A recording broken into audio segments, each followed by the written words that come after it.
Please return to Bridget. Yeah. Please close it out. Bridget, Yes, ma'am. when I had pulled up on the city website, like the agenda package and all of that, all of it didn't come up. I know you said it was like over 1,000 pages. 1,600 pages. Good afternoon, everyone. It is 4 o'clock. Time to begin our September 14th strategic meeting.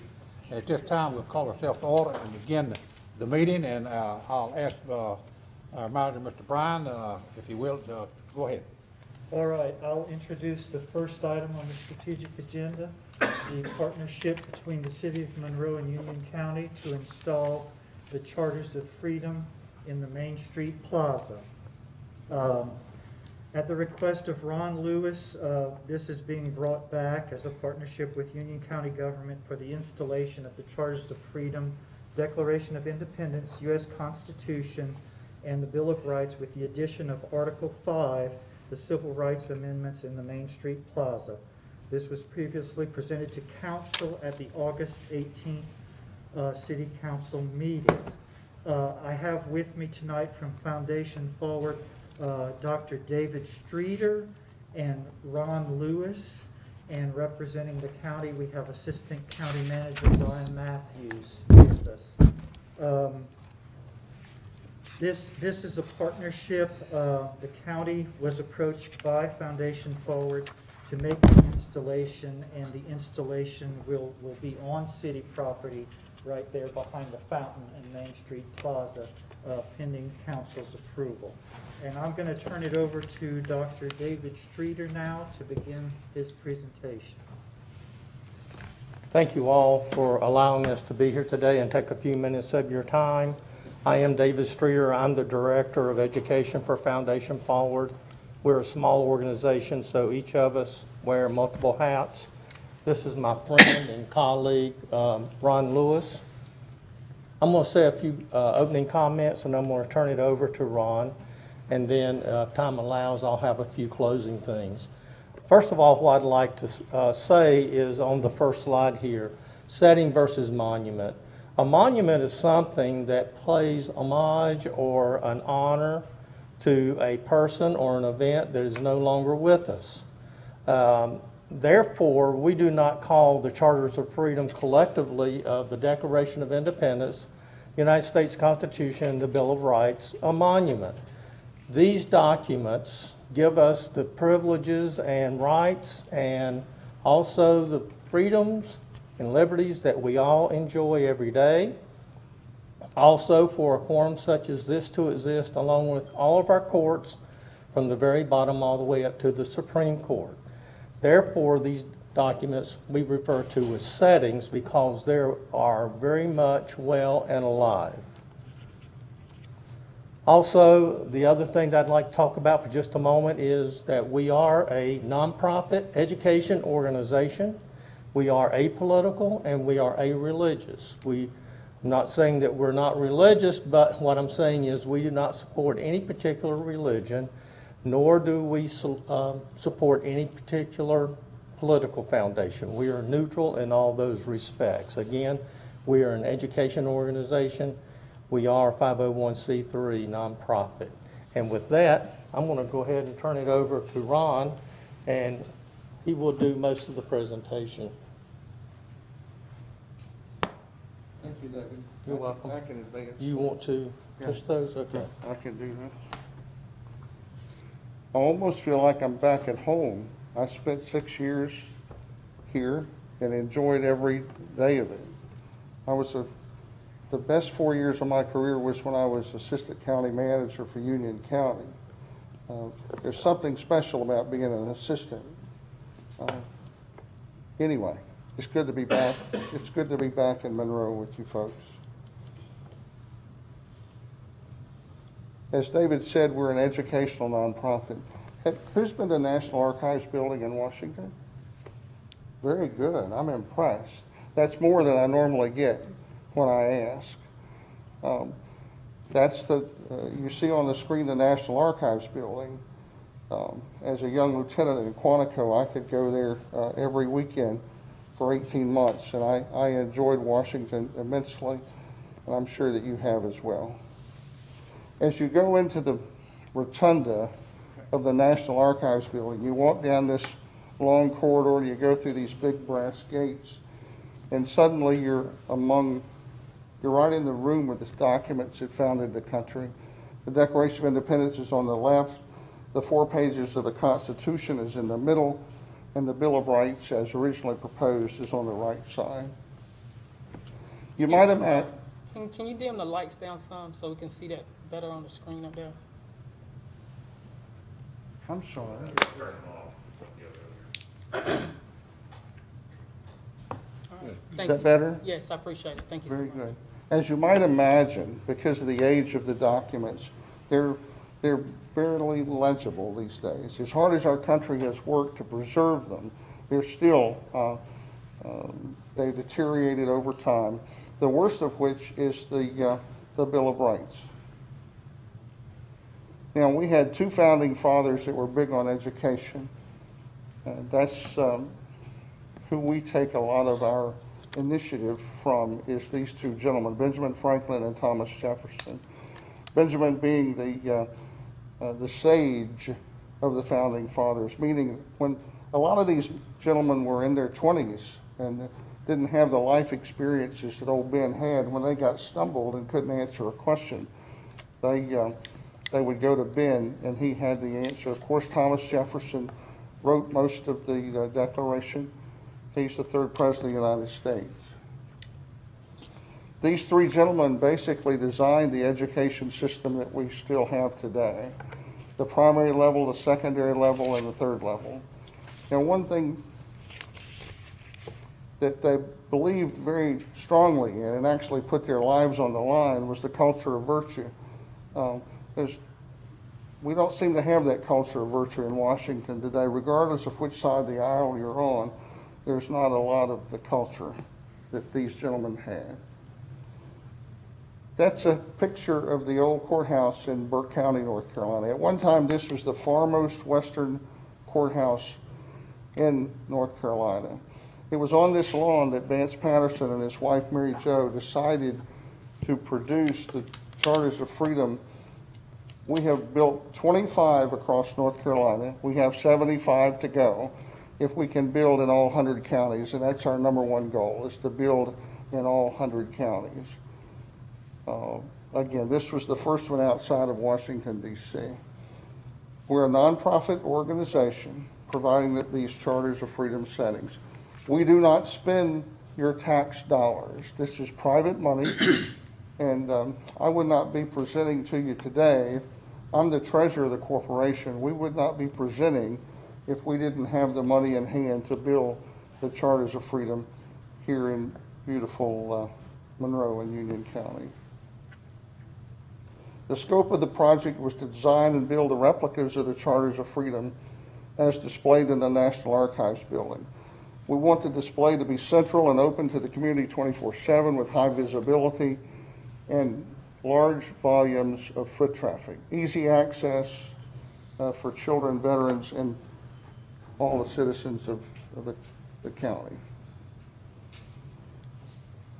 Again, we have tried to duplicate as close as we could what is in the National Archives building. Let me remind you, and I know you have a busy agenda, Mr. Mayor, and I'm cutting short a 30-minute presentation in half here so that you can move on with your agenda. But you can't take cameras, you can't take measuring tapes, you can't take the items that we would need to duplicate this atmosphere. So basically, we're pretty close, but the dimensions are based on 4 steps of a short guy and markings on the clothing of his wife. But we believe that we're pretty daggone close. We go down 3.5 feet and pour reinforced concrete into the foundation. We put 19 tons of concrete in the ground before we even start the setting. That's what the setting looks like before it's veneered and finished on the top. The top display is 4 feet by 16, and the others are 4 by 4s. Then we put trays on the top that's made out of either concrete or limestone from Indiana. And we put the documents inside that tray. The documents are edged bronze. They weigh about 60 pounds apiece. I know that firsthand because I used to carry them across western North Carolina to demonstrate them. Then we cover them with bulletproof glass. This is what the first setting looked like when we finished it. This is at the this is at the Burke County Courthouse in Morganton, North Carolina. We employed an artist to develop us a symbol that we could use. And the eagle represents the Declaration of Independence. The eagle is strong, he's defiant, he's determined. And the stars above the eagle represent the articles of the Constitution, and the stars to the bottom represent the first proposed items of the Bill of Rights.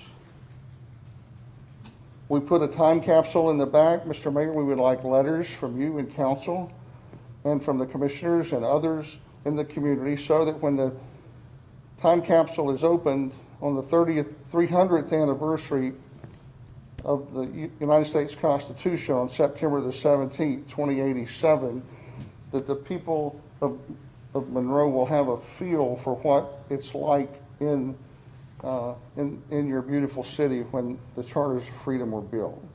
We'll also put some local newspapers and other paraphernalia into the vault. Before and after pictures of Burke County. There's a story there, but I'll not go into that. This is the brick setting in Burnsville, which is one of my favorite because it was our first brick, and it is absolutely beautiful. This is in Asheville, North Carolina, right in front of the governmental center. This one is in Kokomo, Indiana. That's the first limestone that we made. You know, I want to admit my ignorance for just a second, because I thought that Washington was all built out of concrete, but it's not. It's limestone, most of which was from Indiana, but we have limestone deposits throughout the country, but this was our first limestone setting in Indiana. This is Noblesville, Indiana. This is the dedication day that we did in Burke County when we sited the first outside of Washington, D.C.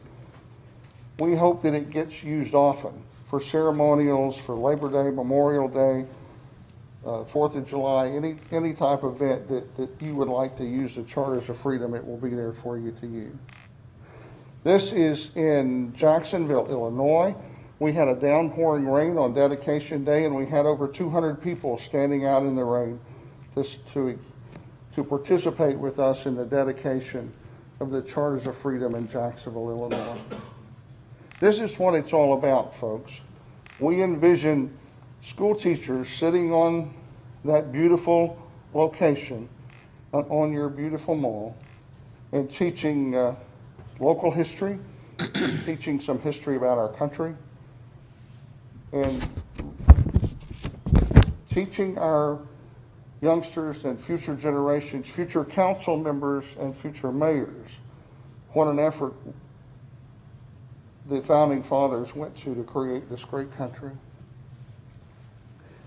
On occasion, I've been known to dress as Benjamin Franklin. That's me as Ben in Franklin, North Carolina. Interestingly enough, the student body that seems to like the Charters of Freedom, and I think it's because of their education, are homeschoolers. That is a group of homeschoolers there that is enjoying their day at the Charters of Freedom.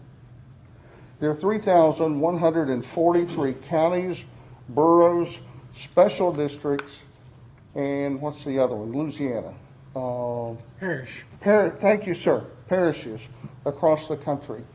Our goal over the next 10 years is to build as many of those as we possibly can. Foundation Forward is about education, access, and community. I want to tell you something that started right here in Monroe, North Carolina. May I have the lights back, sir?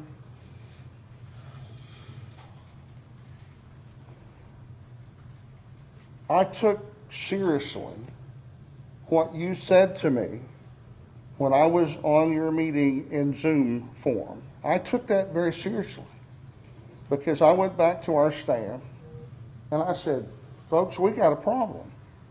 We're not recognizing all the aspects of what this great Constitution of ours does. There's no doubt in my mind, even though we're a religious, that God had his hand on the creation of this great country. But these were smart men, with God's help, that helped create this great country. But they were smart enough to know that from time to time, that the Constitution would need to be amended. Now, when I left our meeting with my tail between my legs, because I had not brought to you what you thought you needed, we went back and we went to work. We have created a fifth pedestal, a fourth pedestal of the Civil Rights Amendments. It has the 13th, 14th, 15th, 19th, and 24th Amendment. That demonstrates not only to the Monroe City Council, but it demonstrates to the world that our Constitution can be amended from time to time to meet the current needs, desires, and wishes of our great country. The first one, may I have the lights down again?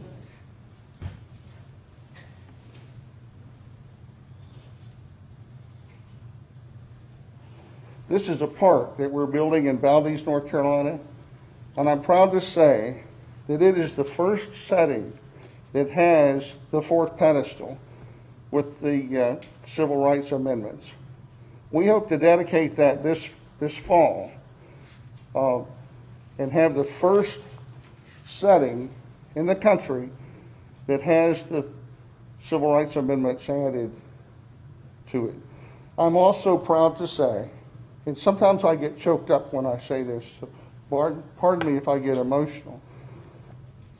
I'm working with Guilford County, David and I are working with Guilford County and with the city of Greensboro to build the Charters of Freedom less than one block from the International Civil Rights Museum, which is the old Woolworths building in downtown Greensboro.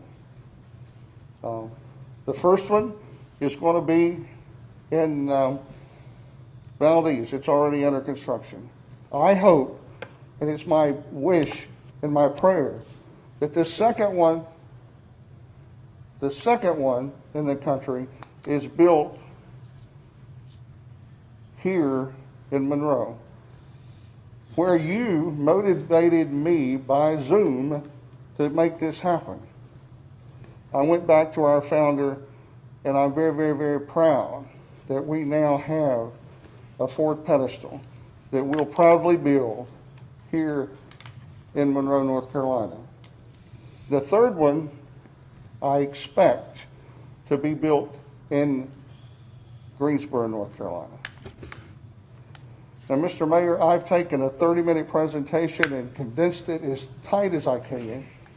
I'll answer any questions that you may have, and I hope that you find our modifications favorable and that you'll support us working with the City of Monroe and Union County to build the Charters of Freedom in the mall area.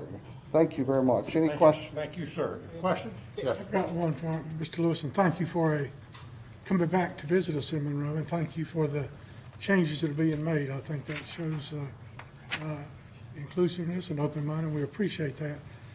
I've also got an interest, I think we all do, in having some type of memorial wall of honor, bricks of honor, for a lot of families that have approached us. Have you done that type of setting in other cities where people pay to have a brick donated or Yes. names etched? If you could share that with us maybe later or something, that would be appreciated. We can build with the, I'll be working with the county and with the, with your interim manager. We can build what we call the Field of Honor that is in conjunction with the Charters of Freedom. Where I find as I travel across the country, veterans, see, every veteran that served took an oath to protect and defend that Constitution. And they take that very, very seriously. There's no expiration date on that oath that they took. And we would be very much interested, Mr. Holloway, in working with you to build the Field of Honor there with your setting. Yes, I'm ma'am. grateful that, I'm glad that you did include the amendments as it relates to civil rights. I think that is very necessary if we're going to talk about freedom. And that is a prominent place, and as it stands, but I don't want us to get ahead of ourselves and start talking about the fields of whatever we're calling it, because there are a lot of families that all of them may not be prominent, but they may have had some important thing that was done here in Monroe and Union County, and it may be cost-wise, they may not be able to afford it. So right now, I would just like to concentrate on what's before us. Okay. I have a comment. As you were doing your presentation, I remembered your coming to the Zoom call, and I think I was the one who asked about where's the Emancipation Proclamation or the recognition of the abolishment of slavery, because there was nothing like that. And so, as you were speaking, I was actually getting a little emotional. Awesome. That's awesome. Because, let me finish. That's awesome. It is very important that we recognize that African Americans have contributed to this country, That's right. just like everybody else. And before, I was not happy with your presentation because there was nothing in your presentation to recognize that. So I'm very excited, and I'm proud of you for going back to your board and telling them that, hey guys, we need to make this adjustment. So I really appreciate the fact that you did that, and when you brought that out, it really touched my heart. And I appreciate the fact that you guys took that time, the effort to go back, recognize that something needed to be done and make it happen. So thank you so much for doing that. I echo what Councilman Franco is talking about. Thank you so much for that. I want to tell you right now that in the original, some of the original drafts that Thomas Jefferson did, in the original drafts of the Constitution, he did address the abolishment in the initial drafts.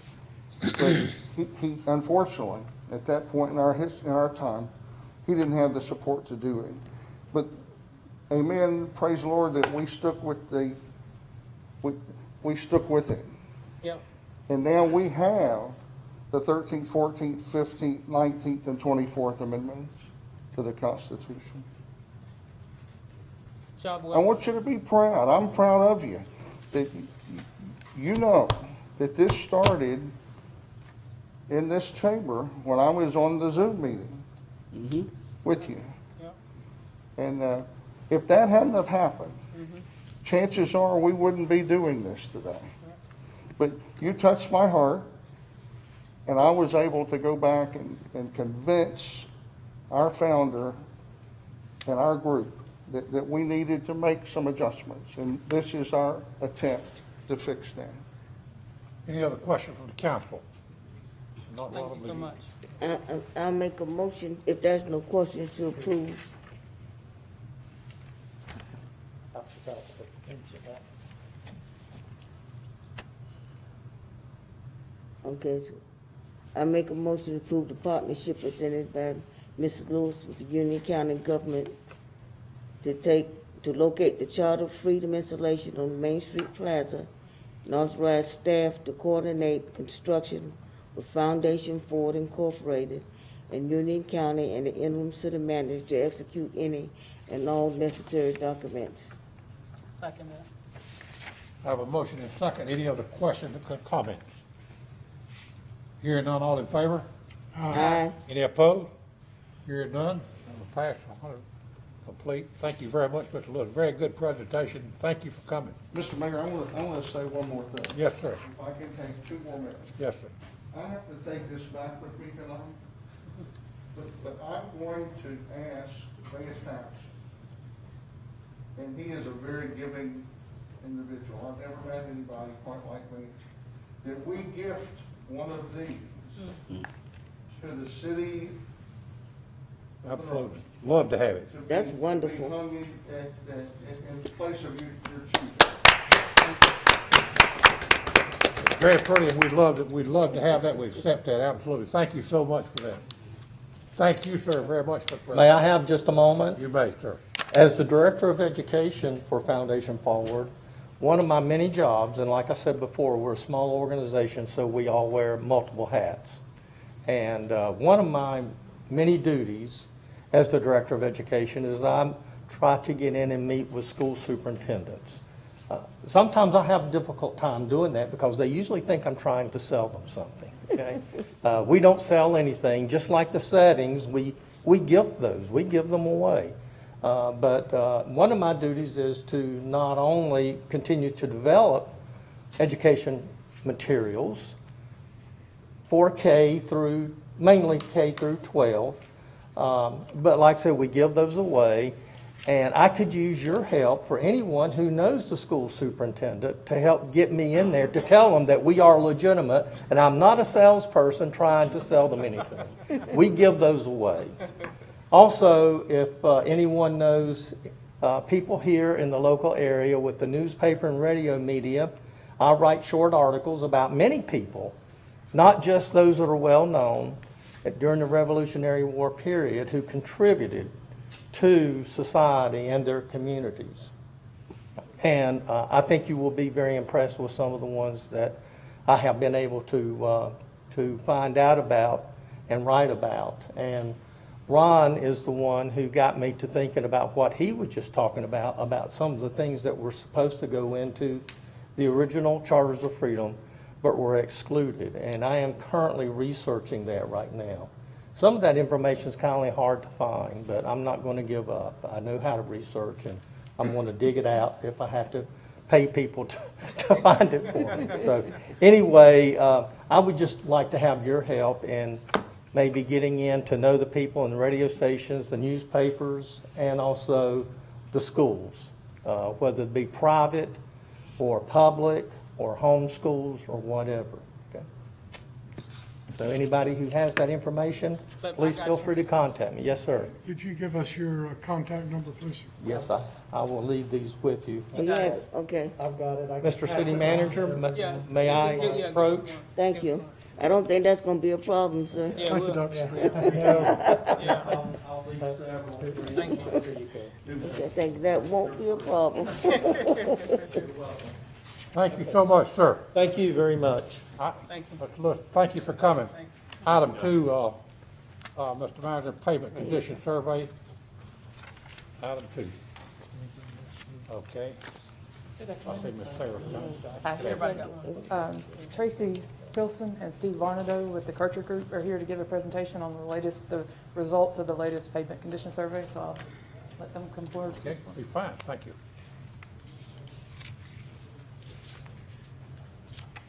Hello. Hello. Good afternoon. It's nice to be here. I am Tracy Pilson. I work for Kircher Group, which we were recently acquired by Mott McDonald in July, but I will probably just refer to us as Kircher Group, but we are technically a Kircher Group of Mount McDonald Company.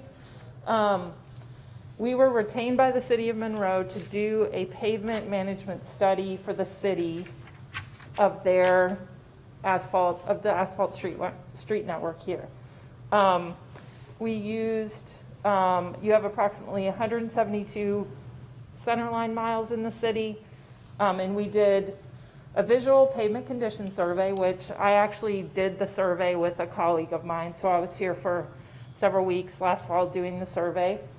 And we used what is the Federal Highway procedure for condition surveys, the long-term pavement performance methodology. After we finished the survey, we took the data that we got and did a pavement management system analysis using agile assets of that pavement condition data. The purpose of that is to determine what is the most cost-effective project selection for your available budget. The agile asset systems we use that to develop annual work plans for a 10-year period to maintain the network at the highest possible level of service. That was our project scope. This is just a little bit of the project summary. You do have 172 centerline miles, which is 2.3 million square yards. So the total asset value of the city street network is estimated to be approximately $64 million. We get that by taking your square yardage, figuring out what it would cost to reconstruct the entire network, and then you can't really reconstruct it to 100% or what we call a pavement condition index of 100, so we consider it to be a PCI of 95, and that gives you a value of $64 million, which is most likely the city's biggest asset. Can we cut the light so I can read Yeah, it? it is Maybe a- the rest of it might I too. can't see it either.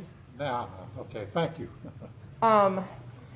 So from this condition data that we got, we calculated that the city's weighted average network condition or pavement condition index is a PCI of 64.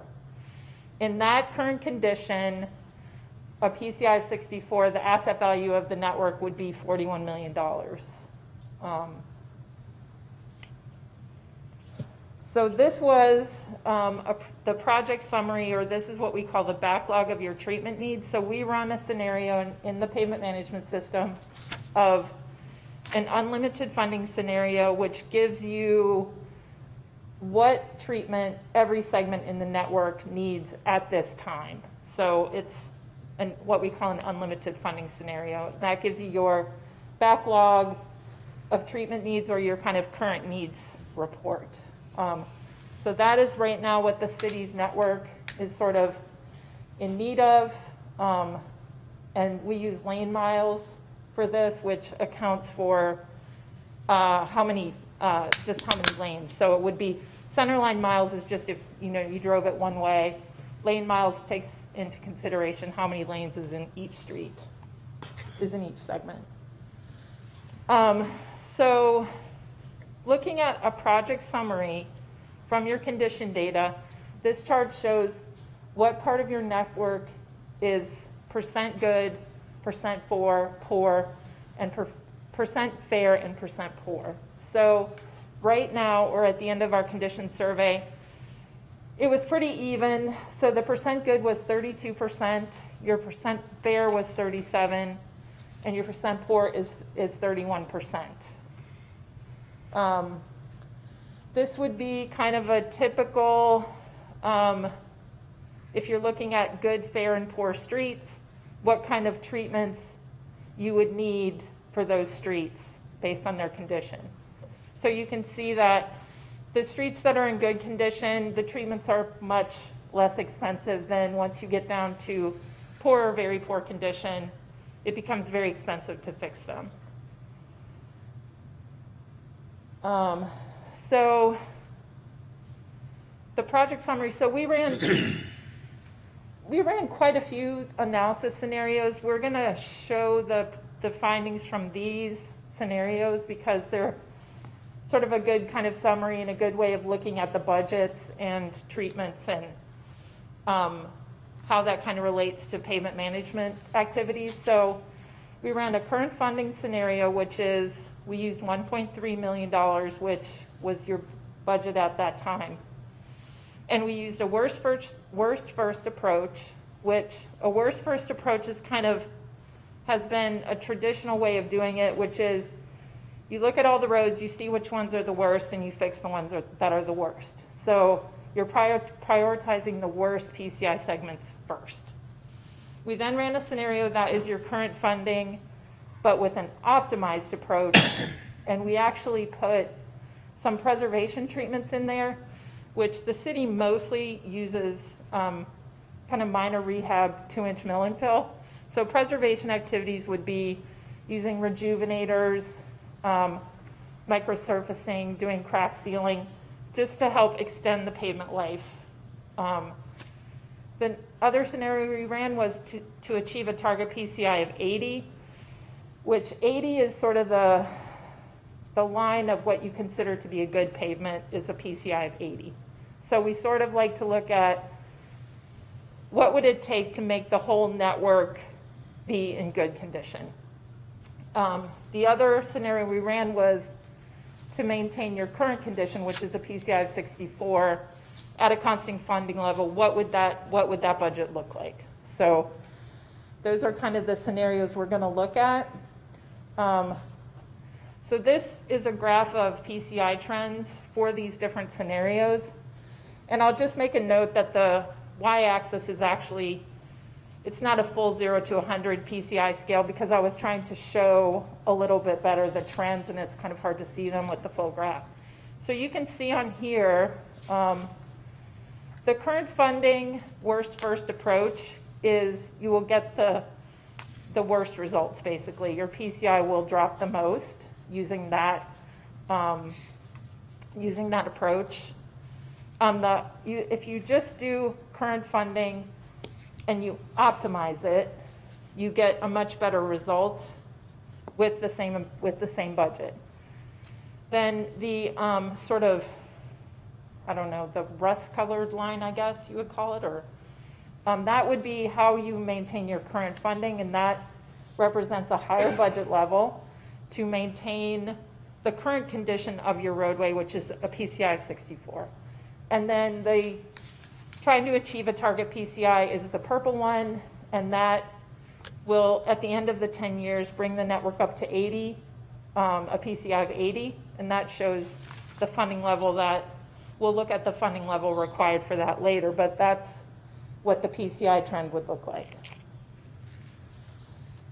So this graph shows kind of a project summary of this sort of good, fair, poor conditions that we want to look at. So the bottom is what the current condition of the network is, which is what I showed you earlier. So 32% good condition, 36% fair, 31% poor.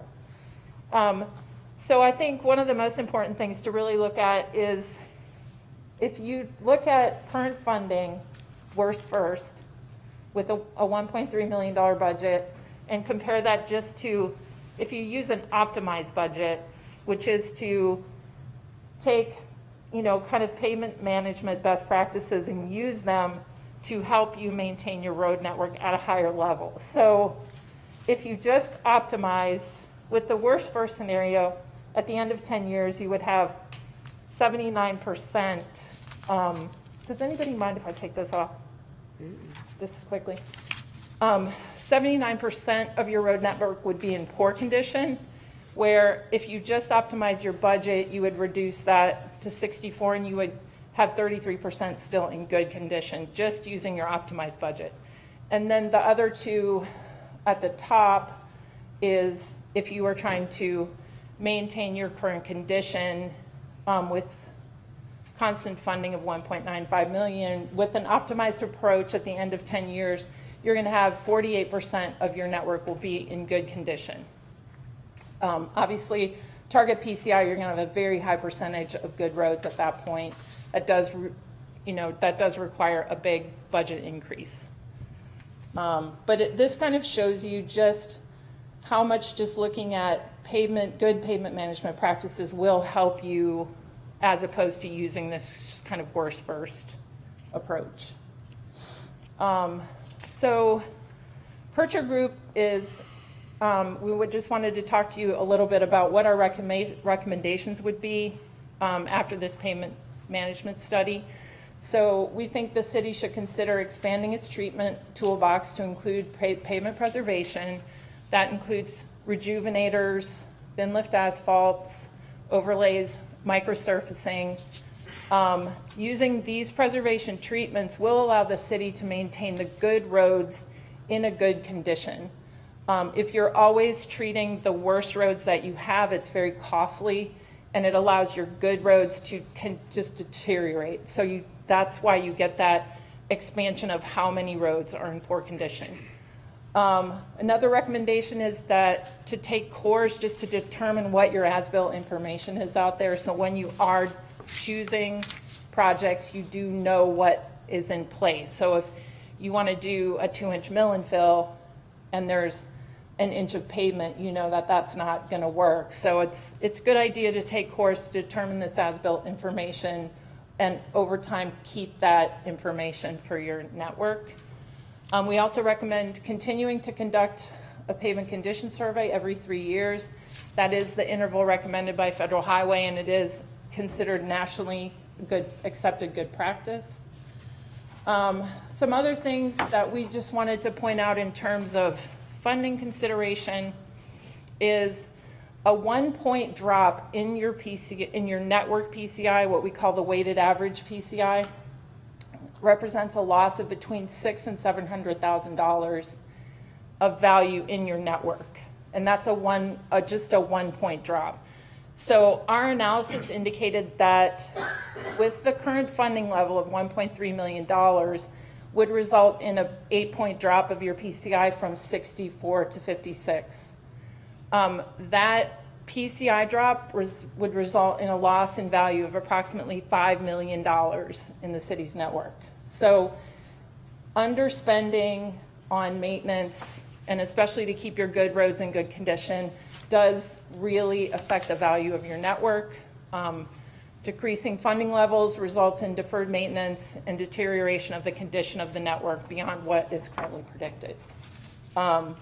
So even decreasing from your current funding level, that would, the 8-point drop is at your current funding level of 1.3 million. So any further cuts in funding would really result in deterioration of the network.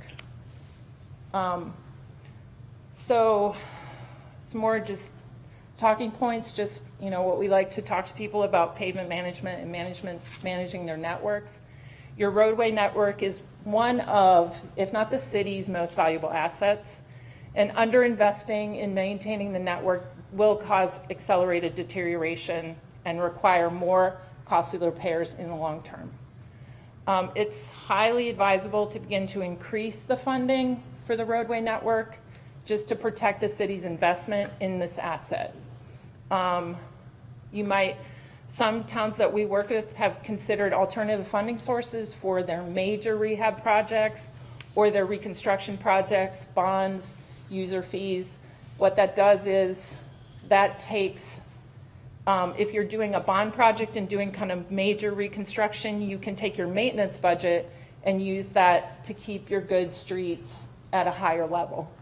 And that's basically the last bullet point, is that alternative funding. It just frees up more funds for preservation, for rejuvenators that help increase the life of your pavements in good condition.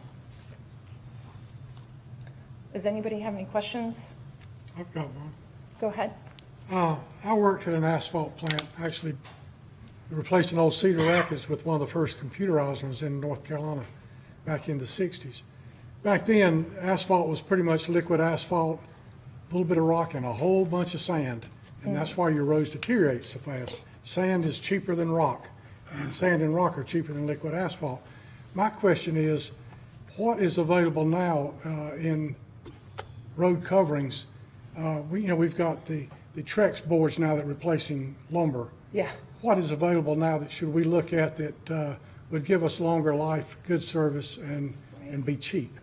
So, and Steve is like a little better on this than I am, but one of the things that a big initiative, I would say in the last maybe 20 years is the super paved mixes. Super paved mixes, which are sort of standardized, and they have really solved a lot of problems that we used to see in asphalt. I know I do a lot of condition surveys, and I don't see things like bleeding or things like that that you used to see. So these super paved mixes are, standardized, and they've really helped.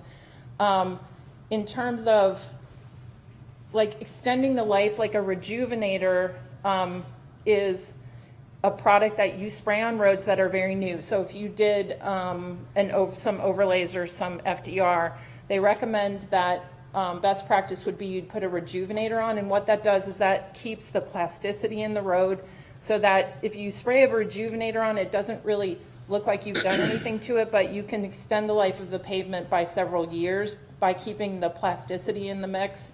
Microsurfaces are a great treatment, and if it's applied on the right street at the right time, they say you can get, gives you sort of an extra 10 years of life out of your pavements. So there's just lots of things now that are new that do help you to prolong the life of your pavements and keep your network in good condition. I don't know much about pavement and condition of pavements, but I know that you said that you recommend that we increase our present funding level Yes. to maintain our roads. Yes. Okay, what do you recommend we increase it to? Well, if we go back to these graphs,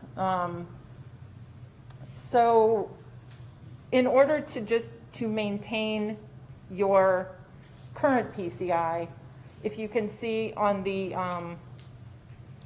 like it's kind of a rust color, the budget I think on that was 1.85 million. So your current budget is 1.3, and obviously that's a big increase in your budget percentage-wise.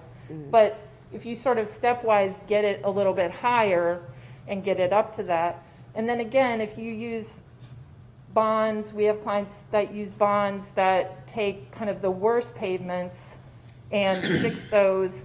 And not only does that bring your PCI up a lot, because you're taking a road that's a very low PCI and bringing it up to an almost perfect condition, but it takes that out of your budget so that you can use your budget on treatments that will keep your roads in better condition. If and when we treat our roads or improve our roads, do we already have the necessary equipment to do it, or does that require buying additional equipment? That'd be a Sarah question. The rejuvenators, the surface treatment she's talking about would be done by contract. We don't have that. Oh, we don't have any equipment? And that's very common. Most cities do not have this kind of equipment. It's done on a contract basis. So there are a lot of companies that do these kinds of treatments that come in and can do your roads. So a lot of it is, I don't know, do your mill and fills, do you do that by contract? I mean, we have the capability of doing mill and fill in-house, but all of the work now is done through contract, because our two crews, we had a reclamation crew, but they've been dedicated to utility cuts, and they've been so busy with keeping up with that we have not had a reclamation program in 2 years. So we don't do any resurfacing in-house unless it's on a very minor scale. So everything is by contract for the most part. Sarah, you said what in 2 years? What was your statement?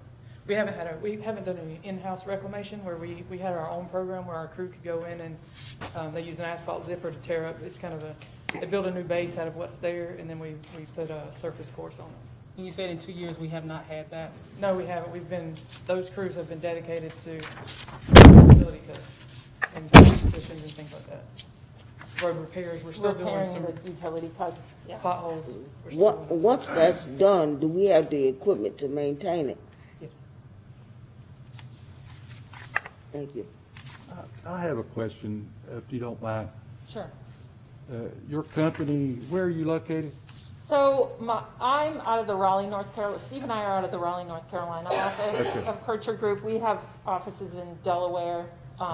All right, so you do business with a number of municipalities, I take it, in the state of North Carolina. We do, yep, And we know now that our PCI is 64. yes. And so I'm curious as to how that might rank in the other cities that you do business with in North Carolina. Right. So we actually have some cities around here that we work with, and I would say their PCI is more on the order of around 70, 72. So quite a lot higher.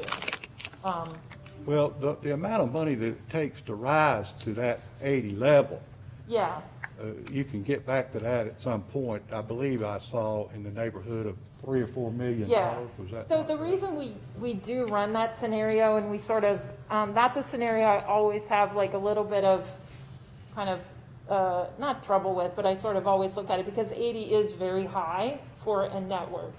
And the reason we run it with that, because I've sort of discussed it with our people who run our scenarios, and the reason we do run that scenario is because that is the threshold for a good pavement. So it's sort of a way of looking at, you know, if we wanted to take all of our pavements, Best case scenario. best case scenario, and we had unlimited money, which we all know that never happens. Well, it's obvious, quite frankly, to me.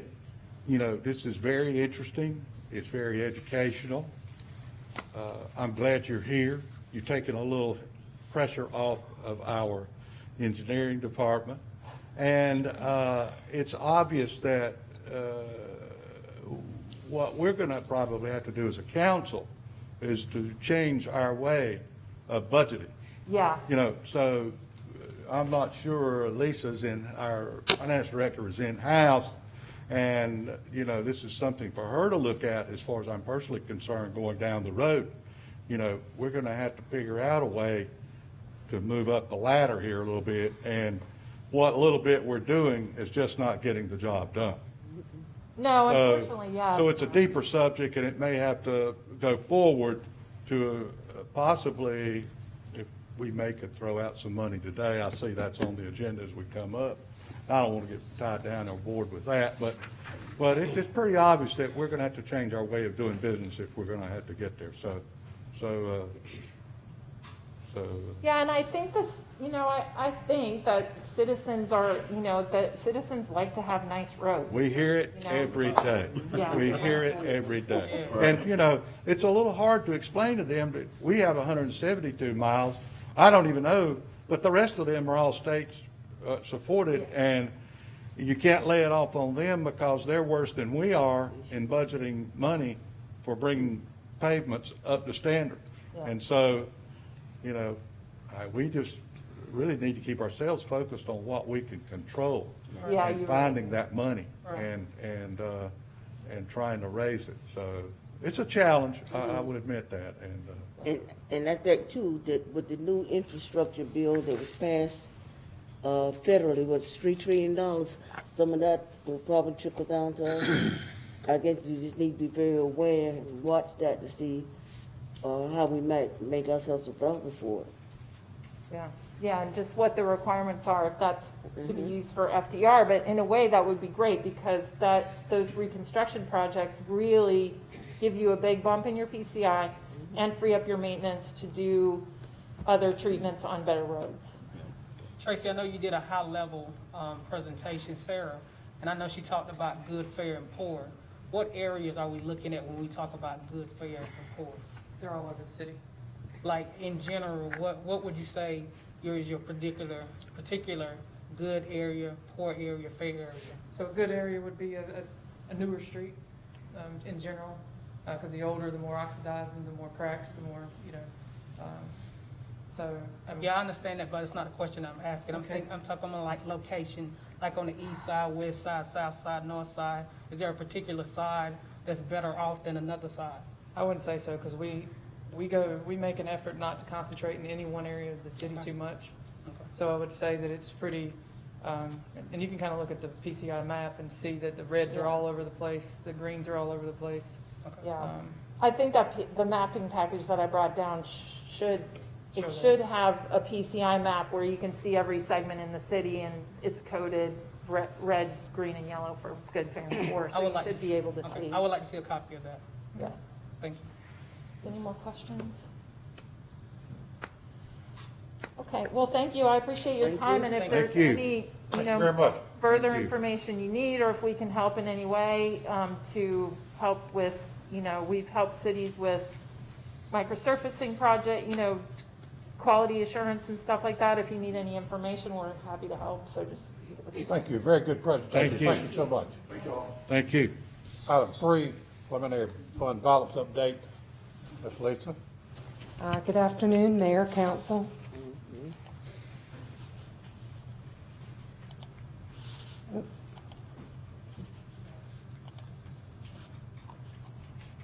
Here we go.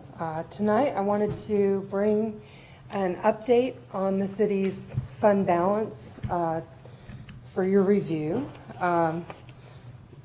Every year, we recalculate the city's fund balance at the end of the fiscal year. All of the records have been received. We're posting all the year-end entries, and this is our initial calculation. The city's fund balance is broken up into 4 pieces: non-spendable, restricted, assigned, and unassigned. I'll touch on each one and what they consist of just briefly, but non-spendable is just that. It's inventory and prepaid expenses. The restricted is a reserve that we're required to hold per state statute. PAL bill money, donations, police, drug money, building permit money, anything that has a specific purpose that is restricted by the state for use on that. The assigned fund balance is $18.3 million, and that consists of our reserved fund balance, which we calculate every year. It's 25% of the required of the budget. The reserve policy is a city adopted policy. With the new budget that was adopted for fiscal year 22, we ran this calculation. Our new reservation is $11.6 million.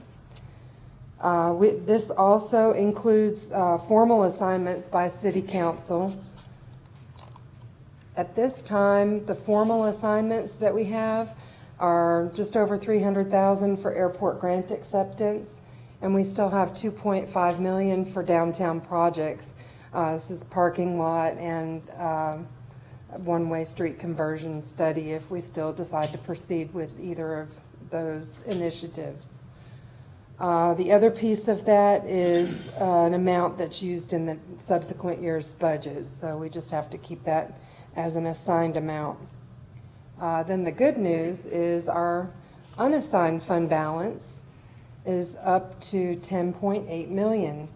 The reasons for the increase are good performance. We received over $2 million more than expected in sales tax. As you know, we adopted a really conservative budget last year because of COVID. And just this afternoon, I got more news. The sales tax, they run 3 months behind. So we're just now getting our sales tax money in for June. So we've got $400,000 in addition to this amount that's up there. So we're looking at really $11.2 million in that unassigned fund balance. Another reason for the increase was $500,000. Downtown Monroe was a project that was undertaken, back in 2008. And we did a loan to a private investor and refurbished the Monroe Hardware building. Well, he's paid his loan off early, so we got $500,000 there. We also had personnel savings of $1.6 million. We had savings in operations of $1.9 million. The biggest driver there was special events. We didn't have the air show, so we saved about $289,000 there, and we also saved about $330,000 in incentive grants. And we had some really great performance at the airport and the golf course. We saved $700,000 in our subsidies that we usually provide to those entities. The golf course came in very well, so we saved about $300,000 there. In the airport, we saved $364,000. We have a lot of new leases and a lot of activity out there. With that said, this is just savings that the city can use as it sees fit. We just heard about the need for paving. It was discussed during the budget presentation back in the spring. We'd like to make a recommendation to use $1 million out of that fund balance to put toward the paving initiative. And as was just mentioned, we need to study an approach to come up with a long-term solution, during the budget process and come back to you with that. But for now, just for this year's paving program, we'd like to allocate that $1 million toward it.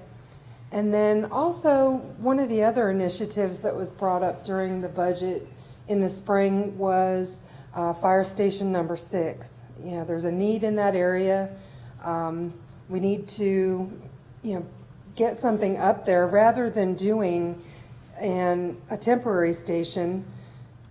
We would propose putting $5 million of this money into a capital project to begin design and have funds available for moving into the construction of that station. The fire department is finishing up and still working on a study that will give them an idea of the best placement of all of their stations. So naturally, we wouldn't move forward until that study is complete, but at least we can get moving forward with the design of the station because it's going to be the same design. Couple of questions. When would that study be complete, or if you know?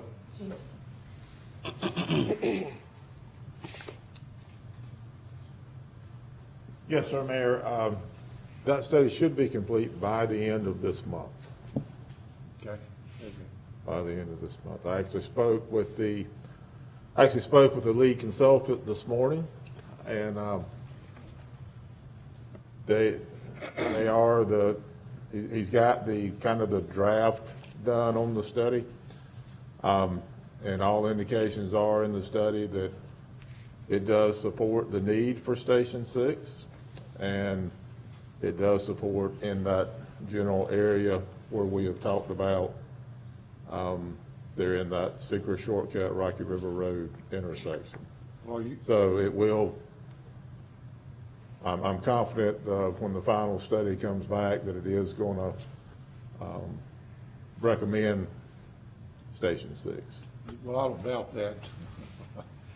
I can guarantee you they're going to recommend it. My next question would be, in this study, am I hearing that it's a possibility that the land we got, they're not going to recommend to build on? No, that is the area that's being recommended. So no, the land we have does appear to be in a prime location for this. Okay, I may have misunderstood what she said. They said they was looking at in the study where she didn't say exactly what I'm saying, but where to place these stations. And if that study is doing that, it's a possibility they're going to say this ain't the right place. Okay. And basically what the study's doing, it's looking at all of the stations. Yes. The locations of all the stations. Right. And I'd rather get that final study back before I, say something wrong. Yeah. But the indications in talking with the lead consultant now is that Station 6 definitely is a need for Station 6, and in that area, in the vicinity of where we have the current city property. Good. I hope they do recommend it. Mayor. Use that land we got. Let me ask one other question I had. You were talking about the paving and the budget. Did we not put $1 million in the budget for paving in this past budget? No, in fact, we cut it by 300,000. Okay. We talked about it anyway. Yeah, Okay. we did, and we weren't able to allocate anything toward it, or we never Okay. I knew came we to a talked- formal I thought we put something in it. agreement. Go ahead, Mr. Gordon, go ahead. Anyone is fine. I want to commend this council and our staff for getting to where we are. What you're talking about here is roughly 50% of what we've got saved. And this is just, I'll just say, October 1st. So we're really only 3 months into this next fiscal year. And I wouldn't say to try to blow another 5 million anytime soon. We need some reserves. We need to have something that we can draw on when and if something comes along, which it always does. That's just my opinion, and I'm just stating that. I don't have a problem with these two projects and, maybe, spending some of this money, but I certainly would want to protect that 11.6 up there and having a little bit of cush doesn't hurt. That's my only point, and it's just my point, and others can have. You said we got 11.2 million now, and it runs 3 months behind when we get the reports. So We just calculate the fund balance once a year, so it is what it is now until we recalculate it at this time next year. but when we're getting But more- we'll continue to get, the sales tax returns and, we'll but the way it's continue. going now, you anticipate it'll be higher than projected? I think so. Okay. The way it's running right now, it's running rich.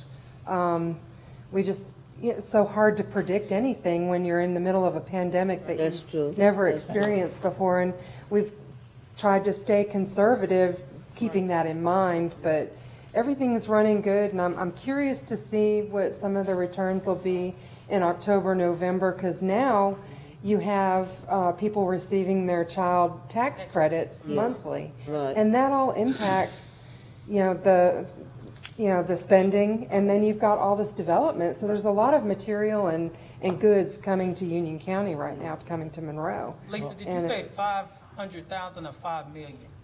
Because Gordon said 5 million, I think. So 5 million. You said 5 million? Yeah, 5 million for the fire station. Hopefully that's what I said. I said- I'm sorry if I didn't. Sorry if I misquoted. 11.2 was your Yes. total number. Yes. And I'm just saying that the two things you mentioned were 6 million, Right. which just was drawing it down to 5. And that's all I was saying. That's fine. Lynn is, And I would say that when we do decide to, on these projects, that, I think she said something about $3 million. We're talking about putting $1 million in reserve. I would like to see us put at least half of it in reserve, because the roads are pretty bad now, and they're getting, worse each day. And if we half-step, that's gonna cost us even much more, when we have to get ready to do it. let me say something, I'm sorry, I didn't cut you off, did I? No, I'm done. Lynn been wanting to say something. I'm sorry, coming right to Lynn. you. No, you're fine. I'm coming right to you. I would suggest this, of course, it's up to council, whatever we want to do. Why don't we ask our interim manager, finance director, and our engineer to come get down and sit down, and they've got all these figures on the road, how many miles, what it needs to be done. You know how much money we got, and come back to the council and say, this is what we got, this is what we recommend. Now, that's my proposal. Now, Lynn, I'm gonna recognize you. Well, I was actually sitting here thinking that we've got 11 million. We know we're gonna build a fire station. Why not go ahead and put the 5 million in it? We don't have to float a bond. And put $1 million toward the improving our roads. That still leaves us where we're at, and we got 9 months to grow that back to 10 or 11 million. That was the thinking that Lisa and I had discussed. That would be, That brought us here today. Yeah, that's what I'm saying, because you already decided now, there's no need of going back thinking, because you already decided you want to That would be my motion. 500 million, right? So you want 6 million, correct? That's our proposal. Yeah, so That you was already- the best. There's no going back thinking, you already done made your decision, that's what you need. We just need to make a decision. Just based on the discussions that happened at the budget session and, the needs, those are the biggest needs that we have. That was why we brought back that proposal for y'all. I'd like to add too, with that being said, and with the new allocation of the funds, I would like to see where we are with all of the other things that didn't make the budget, and see how we can prioritize, including the $5 million for the fire station or whatever other needs that we have. before we actually make a decision, go back and see exactly what the other asks were, and then we can make a more, more justified decision on how we're going to reallocate those funds that we just got with the new $11.2 million. I don't have a problem. We'll be broke in 90 days. Yeah, we don't, I think we want to reserve, or at least it would be Brian's and my recommendation. I'm not saying that we don't reserve it, I'm just saying, Yeah, I can see what other things that were there, to see if there's any other things that we can do as well, or if we can't, we can't, but I know there were some other things that were in the budget that didn't make the cut, and maybe with the new allocations, some of those things may be included as well. So I'm just saying, if we're gonna be doing some other things with the new funds, and also, aren't we looking to get some ARP funding too?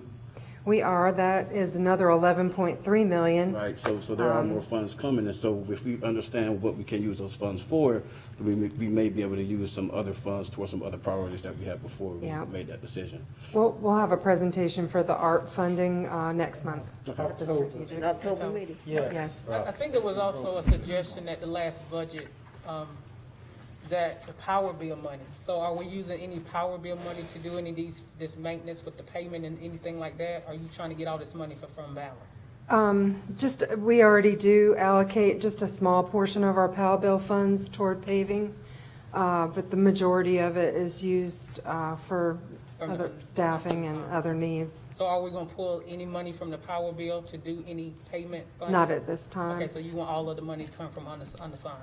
Yes, we have some POW bill funds, about $1 million set aside, and it's committed to future projects where we have matches or shares that we've agreed to with NCDOT for projects that they have slated for us. Another component of the fire station is the grant that the chief supplied for funding the personnel for 3 years. So that will kind of put us in good shape, and we don't have to think about covering the personnel for 3 years. And within those 3 years, we could be doing some budgeting and preparing for that. So it puts us in a good position out into the future, and we don't deplete our bond capacity. So I'll make a motion that we go ahead and give you the money that you need. Okay, we would put it, I guess we would need to bring back a budget amendment or ordinance, just put it on the next consent agenda. The idea is that we have the consensus of council and that a budget amendment is required. So if the maker of the motion would be so kind as to withdraw it, staff will recognize that it has the consensus. Perhaps if, I think from what you've heard from council, to make a determination as to what budget amendment needs to be provided. Yes. Okay. Yes. Bring that On one final note, now I do know that, I believe you and Brian are both been in study, education, if you will, on this ARP plan funding. And how far along is that, and when would you expect that we might hear something about that? We already received our first disbursement, which was half of the funding. Okay. And the state is still waiting for another final ruling from the department, the Treasury Department. They're looking every day for it, and it just hasn't come out yet. Right. Okay. And they're I'm just expecting it to hopefully relax some of the current Fed thing. restrictions. And It's a Fed thing, right, okay. yeah, Well, I get it. it's moving slow. Okay. So Lisa, the total funding is 11.3, is that correct? Yes, for the ARP.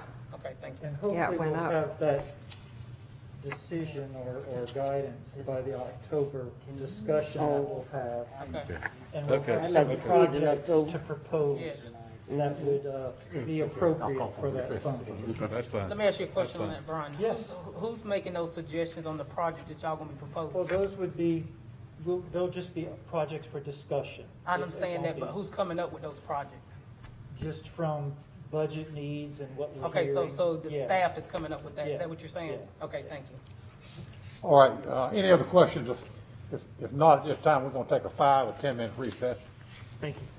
Let's be back here at 5:13, back here at, 25 after, no later. So, 25 after. so this is all for strategic planning? I'm sorry. We didn't do 4 and 5. Yeah, no, we're going to, this is a break, it's just a break. So we coming back? and 5-minute finish? break. Somebody's gotta go to the bathroom. Okay. I was like, oh, okay. Actually, no, this is not good. I can have you folks' attention 1 minute, please, everyone in the council, please. This meeting that we in at this time is council. Mayor has suggested that due to some unforeseen circumstances, the council will need to adjourn tonight's strategic meeting and cancel the 6 o'clock meeting. Mayor, if you may, you should entertain a motion to adjourn the strategic meeting at this time. So move. I have a motion, do I have a second? Second. All in favor? Aye. Why? Why? Why? Unforeseen circumstances, we will advise members of council, not in this Oh, so we finna go somewhere else and you let us know? And the 6 o'clock meeting, our 6 o'clock meeting also will be held at a future date shortly, a short future date. What? Sorry, y'all. Sorry. This don't make sense. Yep. What part of the agenda is not going to be with us? Nothing. None of it. This is Look it. like none of it. Y'all done wasted y'all time. The 6 Y'all done o'clock. wasted y'all time. Let me clarify. Let me just make sure to clarify for everyone. The 4 o'clock meeting that was just recessed is now adjourned. The 6 o'clock meeting will not be held tonight. Okay. Thank you. Sorry for any inconvenience. We do not yet, but we will